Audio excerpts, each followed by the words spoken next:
I will keep my hold in place until the Pentagon follows the law or the Democrats change the law.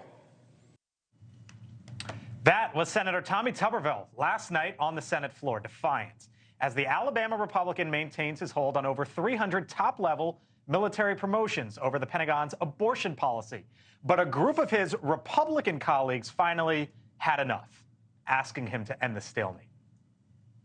And to say, oh, don't worry, this isn't impacting readiness, with all due respect to my colleague, that's just wrong. It's not even a close call.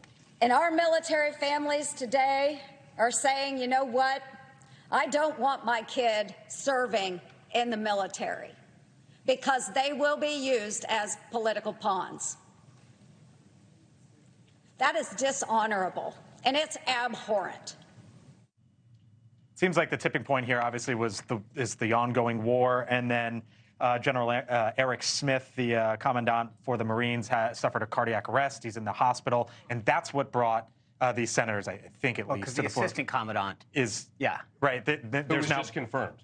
I think we got an assistant. No. You got Lisa Franchetti, the CNO, and then the Army Chief of Staff, or the Air Force Chief of Staff was confirmed. The number 2 is a 3-star now in the Marine Corps that's serving in that 4-star bill. Well, is fleeting up to serve in that billet. But you don't have a confirmed deputy right now for the Marine Corps commandant. History, unfortunately, is replete with examples when good countries like ours take our eye off the ball, take our eye off of our own national security, our enemies take advantage of it. Those Republican senators are right. Our readiness is being compromised. There is no excuse for not allowing the military to have the resources and the people it justly deserves. Here's what I found interesting last night. Senator Lindsey Graham was one of the senators on the floor, and he basically warned that if Republicans are able to take back the White House, this is what's going to happen. If we take back the White House, we'll go back to the Mexico City policy, limiting dollars to be given to overseas entities that are engaged in the abortion business. Some pro-choice people don't like that. What would happen if they put a hold on all the officers because they don't agree with the Republican administration? See, right? No. So where Lindsey is wrong on this, with all due respect, and the interesting is obviously Lindsey retired as a colonel from the Air Force, but this started because the Pentagon changed policy without going through Congress. This is of their doing. Now, I wish that Senator Tuberville would target the political appointees, not the folks in uniform. But at the end of the day, all he's saying is, you guys changed a policy without going through Congress, so I'm going to put a hold on these folks. That's how this started. And where Lindsey's wrong is that all they would be doing is going back to the law that Congress actually passed. But I think what he's basically saying, Morgan, is Democrats can do this too.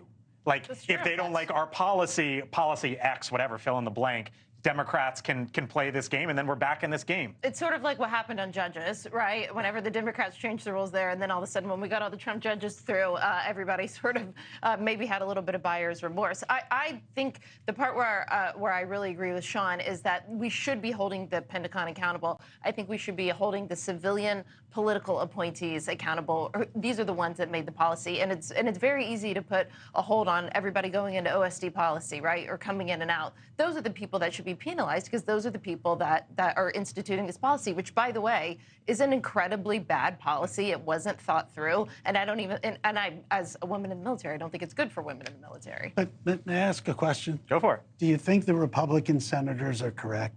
Is readiness impacted? I don't think we're there yet. I think there's no doubt. I don't think we're there yet, but I do think we're emblematic of the Republican Party at the moment. But I do think that there's a lot. The question is how long that goes, right? I think that we saw this. We just had to go through each member of the Joint Chiefs, the head of each branch, to get them confirmed. The final one was confirmed today to give the Joint Chiefs a full complement. I think we're getting close, and we saw this when you had the Commodore of the Marine Corps get sick, and you now have to rely, with all due respect, on a 3-star to do a 4-star's job. It does get a little tenuous. I think that's why I would rather see him go after the civilian leadership than the military, because there's also bigger issues, and Joni Ernst was also getting at this. It doesn't, for a lot of folks who spend a lifetime working really hard to get promoted, it's an honor to get your flag and then to be told, hey, you're gonna wait. Right. I don't understand, frankly. If you are right, and I trust that you are, that our readiness is impacted, that should be end of discussion. If your safety, my safety, if all of our safeties is impacted negatively. I mean, I don't know that our safety is impacted, but I will say what was really interesting about that clip, and I know Joni Ernst very well.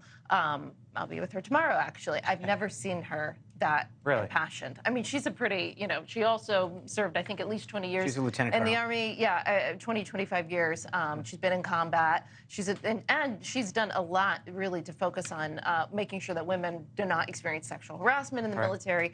I've never seen her that worked up. All right. Thank you for watching. And make sure you go to joinnn.com to find NewsNation on your television provider. And don't forget to click the red subscribe button below to get more of NewsNation's fact-driven, unbiased coverage.